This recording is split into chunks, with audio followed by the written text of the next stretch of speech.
Thank you, Conference, for that warm welcome. It's a huge privilege for me to stand here as Home Secretary.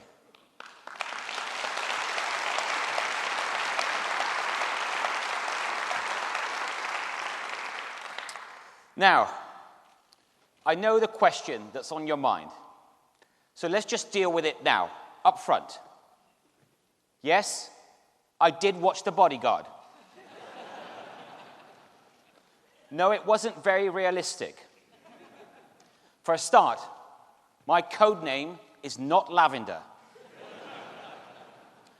And she didn't even do the power stance.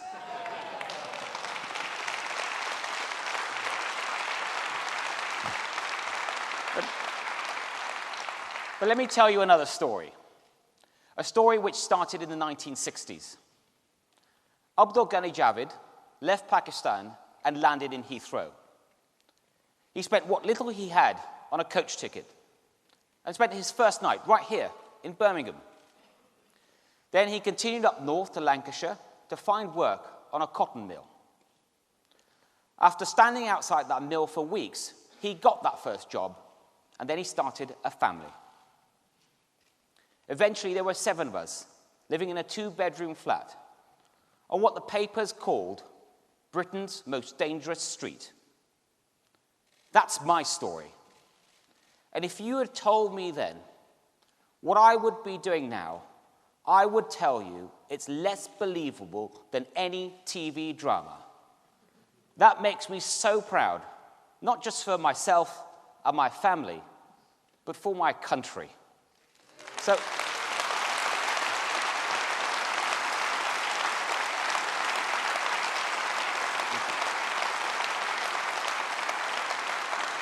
So, what does the Conservative Party have to offer a son of an immigrant kid from a working-class background from Rochdale? You made him Home Secretary.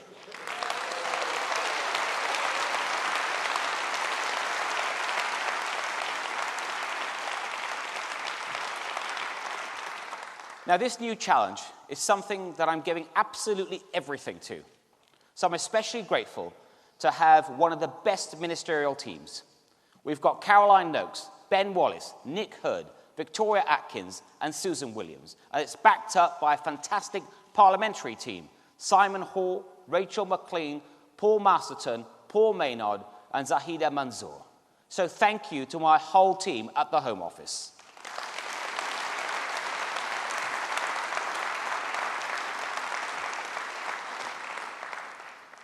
There's something profound about that word, home. Most of my counterparts around the world, they run ministries of the interior. Interior ministry.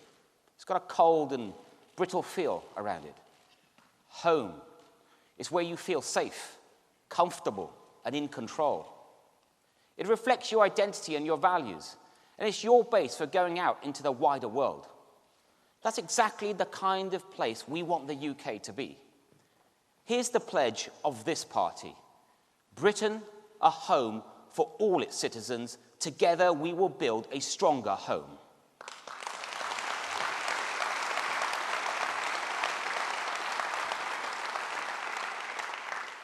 Now, beyond Britain, outside our home, the winds of division and extremism are blowing strong. All over the world, we are seeing an appeal being made to intolerance, to closed societies, to aggressive nationalism, to autocracy. Well, not here, not in conservative Britain. It might not always feel like it, but our mainstream values and our cultural values, they unite us all. We are, and we will continue to be, the home of rule of law, of civil liberties, of firm but fair immigration, of racial equality, and of respect for every one of our citizens.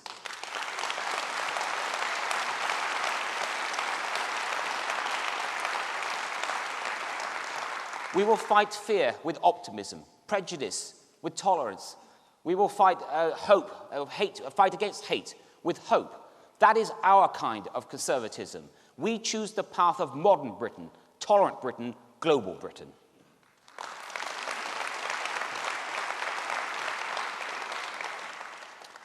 Now, that is the opportunity and the challenge that leaving the European Union represents. And to meet our best potential, we need to bring the country together.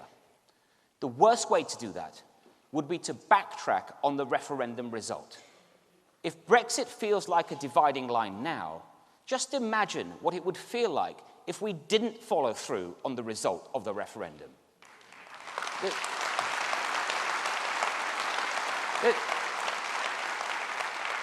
There's something very liberal Democrat about saying, now that referendum was a total nightmare, so let's have another one. So we all agreed to honour the result. So let's get on with it. No second guessing, no best of three. One vote, one mandate, one nation moving forwards together.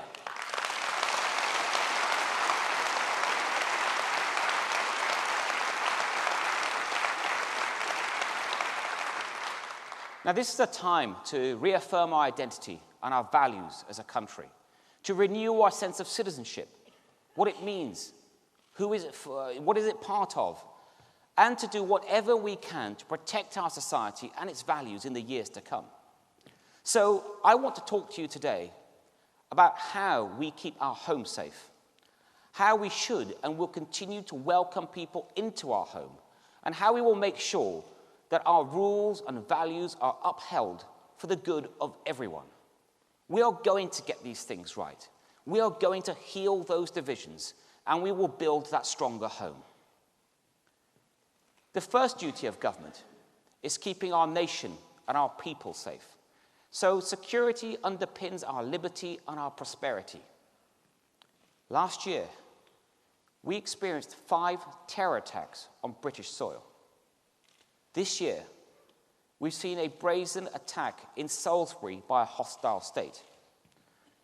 For every successful attempt that makes our news headlines, many other plots are disrupted, many cyber attacks are neutralized, many journeys to radicalization are cut short. I've been deeply impressed by the smart and committed people who spend their careers protecting us. And I want to pay tribute to both Amber Rudd and the Prime Minister. What dedication, firmness, and integrity they brought to this role. They deserve our profound thanks.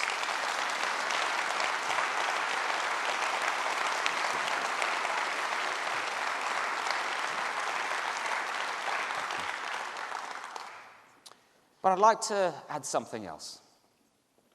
Something that's a little uncomfortable, but it needs to be said. Not all threats come from outside. Anything that undermines our response to threats is a threat itself. Imagine having someone in number 10 who has voted against vital counter-terrorism legislation. Someone who refuses to condemn the Kremlin over an attack on our soil. Someone who seriously suggested sending a nerve agent sample to Vladimir Putin so that the Russians could tell us what it was. Who compare the actions of the US military, our closest ally, to Daesh. Who voted against banning Al-Qaeda. This is the truth. These are the facts. And on these facts alone, Jeremy Corbyn is a threat to our national security.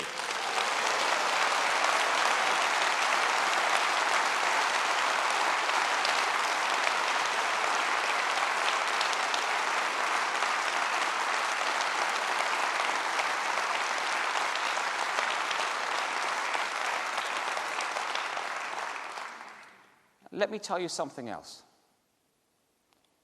This isn't a party political point, because a vast number of Labour MPs know this is right. If Mr. Corbyn were ever to be Prime Minister, this behaviour, it wouldn't just be naive, it wouldn't just be misguided, it would be downright dangerous, and it is our duty to stop him.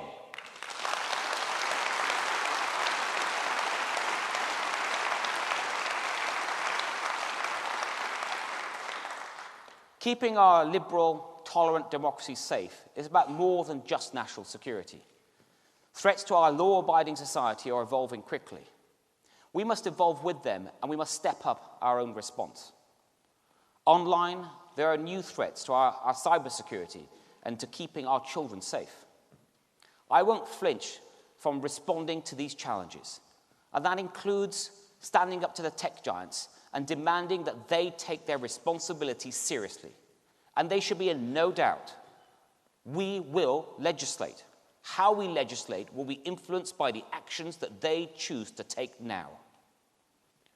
Offline, the scandal of child grooming gangs is one of the most shocking state failures that I can remember.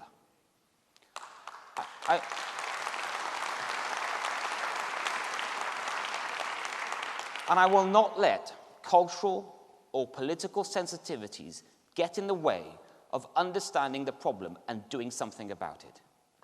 It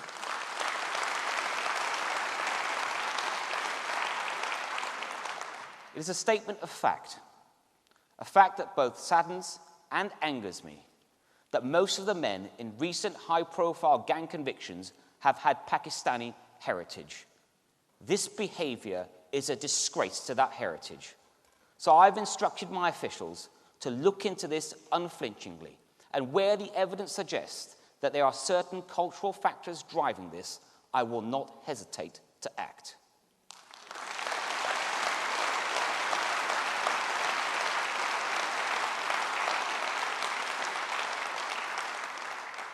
Now, just as there is damage in insensitive words or actions, these cases have shown the cost of being oversensitive, as well as the awful cost to victims.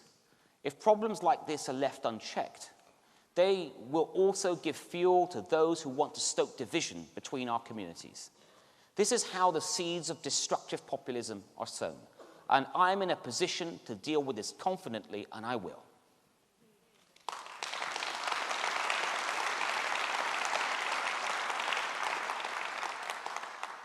Those who break the law, they undermine the foundations of our home. That's why Conservatives will always be the party of law and order. I know that some people are starting to feel a sense that law enforcement is becoming too detached from day-to-day crime, too distant from some of our rural areas. Faced with increasing demands and finite resources, our police forces do a fantastic job, and I will always support them. The rise in serious violence in London and our other cities is especially worrying. There's no time for sitting around when young people are dying on our streets. We need to bring everything and everyone to bear on this. Through our serious violence strategy, we have already brought together all the key parts of government, law enforcement, and society. And now we will do more. We will take steps to introduce a new statutory duty for all agencies to tackle this problem together. That means those in health, education, social services, local government, housing, the whole lot. I'm also pleased to announce today a new £200 million endowment fund that will target young people at the risk of starting a life of crime and violence.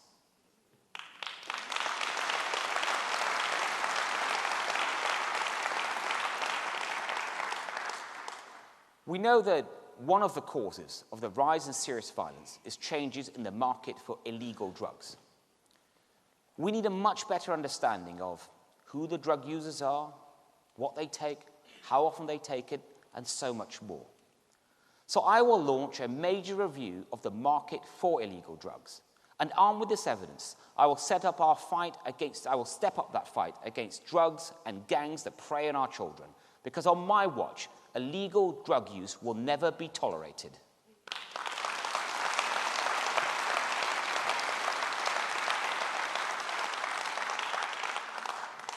It's fundamental to our sense of security that the homes and streets that we live in feel safe. I do have a confession to make, though. It's a confession I had to share with the Police Federation. When I was younger, I was in a gang of two. It involved me and my brother Bass. I was 11 and he was 9. We were called the Crime Busters. Our mission was to find crime and stop it. our equipment, 2 knackered old bikes, and 2 cheapo walkie-talkies. Now, years later, my little brother is still a crime buster, only this time for real. He's a chief superintendent right here in the West Midlands, and I'm so, so proud of him.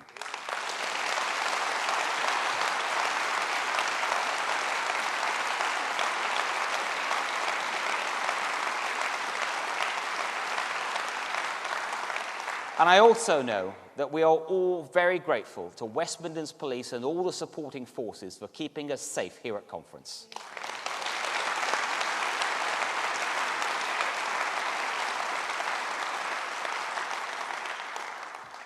So you can believe me when I say I will be the champion of giving the police the tools and the protection they need to do their job. We must trust our police to do that job. They are the enforcers of the rules. If those rules break down, then so does that sense of fairness, mutual trust, and security. It doesn't matter who you are. It doesn't matter how old you are. It doesn't matter where you're from. In Britain, everybody plays by the same rules because we all share the same home.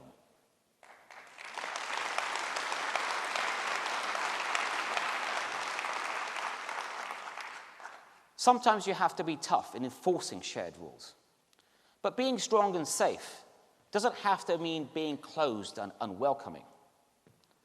We are so lucky to live in an open and welcoming society. And I'm proud of the welcome we give to people from other countries. And that openness to the world has helped us to thrive. If you look at some countries across Europe, populist, nationalist, even outright racist parties have won seats. Not here. We see people from diverse backgrounds succeeding in all walks of life and in all levels. This progress is happening in our politics too. That requires role models and pioneers. People on all sides, including people that we wouldn't normally praise in our party conference. People like Diane Abbott. Yes, Diane Abbott. We might disagree with the Shadow Home Secretary on almost all her policies, but it takes guts and determination to be the first black woman to be elected to the House and Commons, and we should pay tribute to that.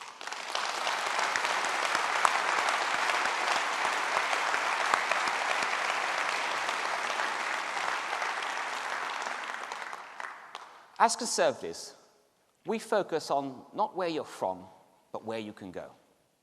We believe in opportunity for all. We believe in respect for all. And I mean all. Every individual and every community must feel safe to live their lives in our society. But at this moment, this is not true. This is something I never expected to say in 21st century Britain. It is deeply shocking to see an entire community, our Jewish community, united in their fears and concerns about a major political party. And to see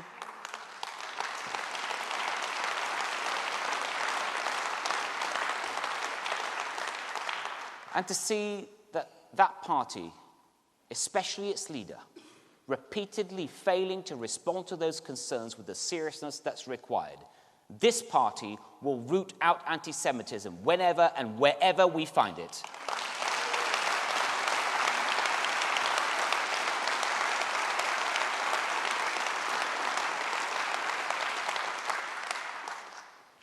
Anti-Muslim prejudice is also completely unacceptable. It is a prejudice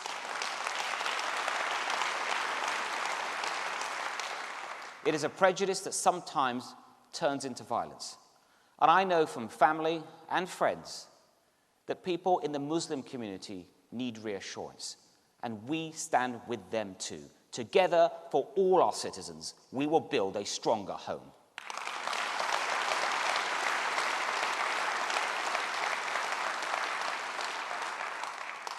This is my view of what it means to be British.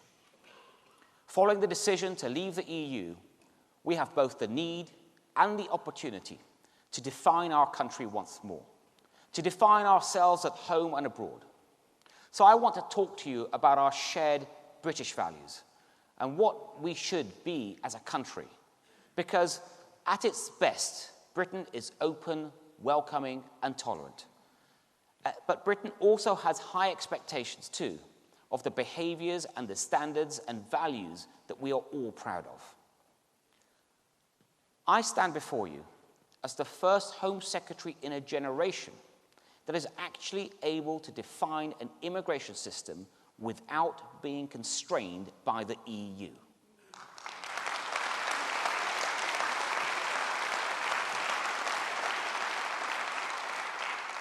This is an incredible opportunity, and it falls to us to ensure that these rules, they're not just some kind of technocratic exercise, but they are an expression of our values, our British values. We shouldn't brush aside the legitimate concerns that many people, most people, have had about the way that immigration has been managed, especially the anxieties of people on low pay or low-paid jobs. The irresponsible way that Labour increased immigration without any real mandate, which has understandably undermined the public's trust. They lost faith that politicians will manage immigration sustainably. But that doesn't have to mean that they are hostile to individuals, because they're not. Just look at their reaction to the difficulties faced by Afghan interpreters who helped our troops. Or Caribbean families who started coming here in the 1950s. When the British public cries out for decency, they're usually right.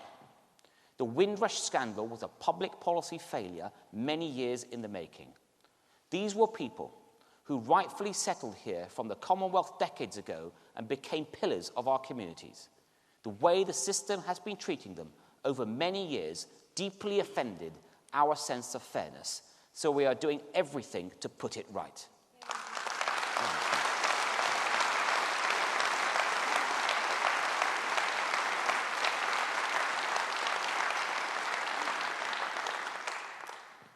Our eyes were opened to in a different way by the tragedy at Grenfell. That fire affected a truly diverse community of residents. For me, even responding to it was the most moving and harrowing experience of my life. And it laid bare how some of the communities have not been given the same standards and opportunities that we all expect. And we have to put that right too. But there is a wider, more positive story here.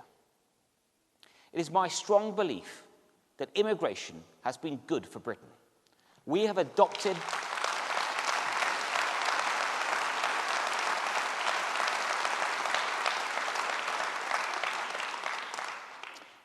many of the best bits of other countries. It has made us a global hub for culture, for business, for travel. It has broadened our horizons and boosted our economy in so many ways. It has made our home stronger. And after Brexit, we still need it to stay strong and prosperous. We want to welcome people to this country. And I say to those EU citizens who have already made the UK their home, you have benefited our country. You are part of our country, part of many of our families, part of our home. So let me be very clear. Deal or no deal, we want you to stay, we need you to stay, you can stay.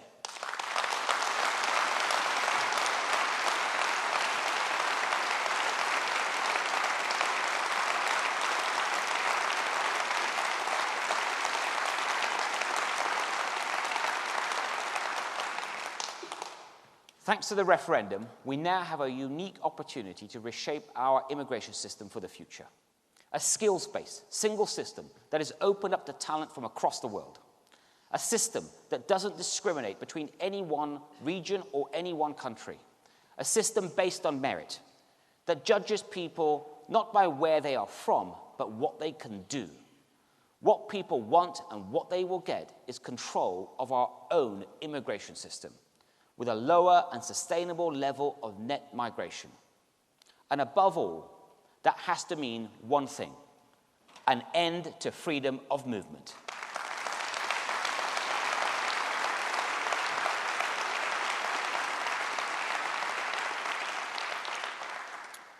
A safe home, an open, welcoming, tolerant home. And finally, a home of shared values. A home where all the different residents and guests, they come together under one roof, with one common set of values to live by for everyone's benefit and comfort. We welcome newcomers. In turn, we expect them to live by our British values. And it is only right that we make it clear to all new citizens what we are for and what we are against. The existing Life in the UK test for new citizens is not enough. Maybe it is helpful to know the name of Henry VIII's sixth wife. But far more important to me is that you also understand the liberal, democratic values that bind our society together. Citizenship is a lot more than just being able to win a pub quiz. So we need to make it a British values test, and that's exactly what I will bring in.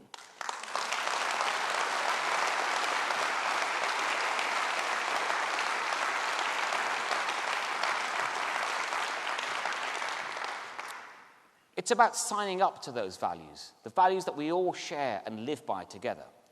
It's about starting as you mean to go on. It's about integration, not segregation. And I'm determined to break down barriers to integration whenever I find them. Take, for example, the most basic barrier of all, language. When I was community secretary, we found that over 700,000 people in the UK cannot even speak a basic level of English. 700,000. How can we possibly make a common home together if we can't even communicate with each other?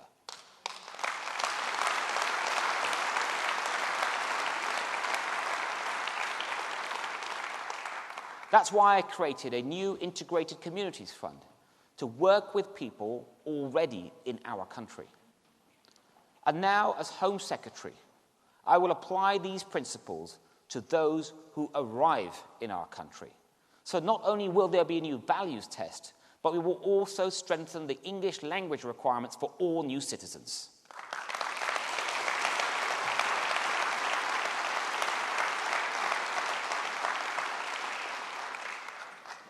Getting integration right also means breaking down barriers to our values. I think especially of those oppressive medieval practices that affect women. Things like forced marriage, female genital mutilation, and so-called honor-based violence. We already have some of the toughest laws in the world against these crimes, but we need to do more. So we will consult on making it a mandatory duty for professionals to report forced marriage whenever they come across it.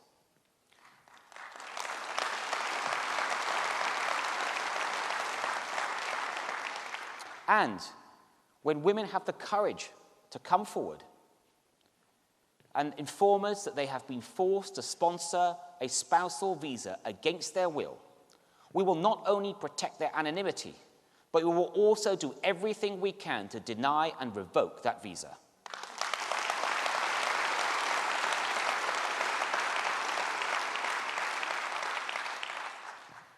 It is not liberal to stay silent about illiberal practices. That's just weakness. If we see people undermining our values and we don't do anything about it, we undermine those values still further. We cannot allow that, and we will not allow that.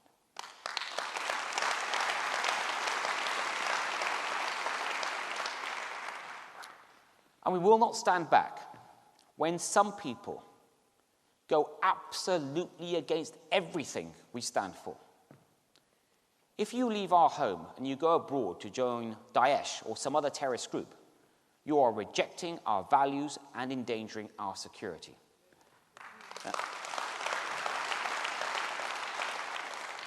That's why in the Counter-Terrorism and Border Security Bill, we will introduce a new designated area offence.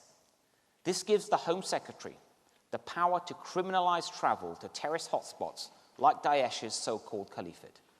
You have to have a damn good reason to go somewhere like that, and if you don't, we will prosecute you.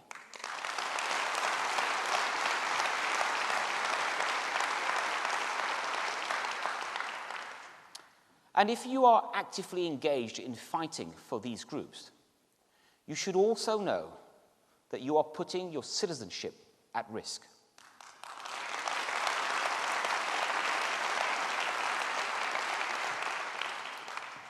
The Home Secretary has the power to strip dual citizens of their British citizenship.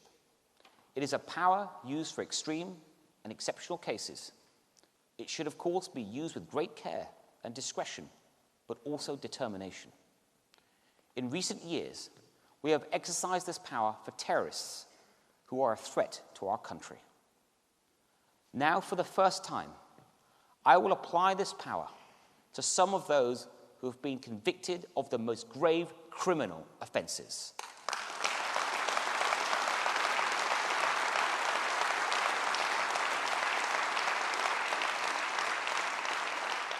And this applies to some of the despicable men involved in gang-based child sexual exploitation. So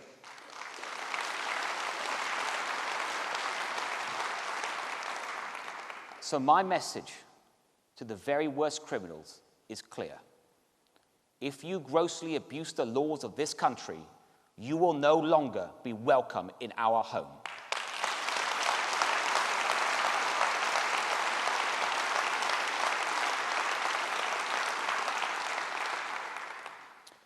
It is when we're comfortable with our own security, identity, and values that we are also comfortable being open with others, whether at home or abroad. That means building that safe home, that tolerant and welcoming home, that home where everyone plays by the same rules. We are the party that can make this happen, driven by a patriotic belief in what this country is about and what we are capable of, proud of who we are, proud of what we do, and proud of where we're going. I speak with feeling about this country, because for my family, Britain was a choice. They came here for freedom, security, opportunity, and prosperity. It is because of these strengths that I have always been an optimist about Britain's future. And now it is my duty as their son and as a child of this country to help secure for this generation and for future generations all of the things that make this country a beacon for the world. Together, we will build that stronger home.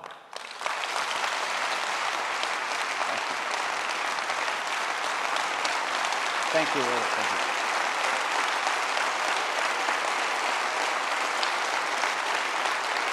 Thank you. Thank you.